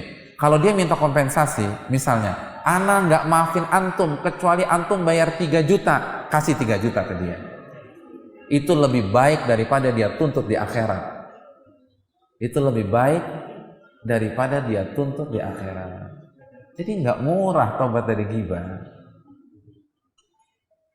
Hati-hati dengan masalah ini. Wallahu ta'ala a'lam bishawab. Saya rasa cukup sampai di sini karena waktu sudah habis. Semoga bermanfaat dan semoga Allah menerima amal ibadah kita, dan saya mohon maaf apabila ada kesalahan dan kekeliruan dari cara penyampaian atau materi yang disampaikan, dan kalau ada hal yang keliru, buang saja apa yang saya katakan, dan marilah kita mengikuti Al-Quran dan Sunnah sebagaimana wasiat dari para ulama kita. Dan saya berterima kasih kepada DKM Masjid ini atas sarana dan prasarana dan setiap panitia yang bertugas dan bersumbangsi sehingga acara ini bisa terlaksana, dan terima kasih kepada Radio Roja, baik pusat maupun Radio Roja Bandung atas sarana yang diberikan. Kita tutup dengan doa kafaratul majelis. Subhanaka wa bihamdika, la ilaha illa anta, astaghfiruka wa atubu ilaik. Assalamualaikum warahmatullahi wabarakatuh.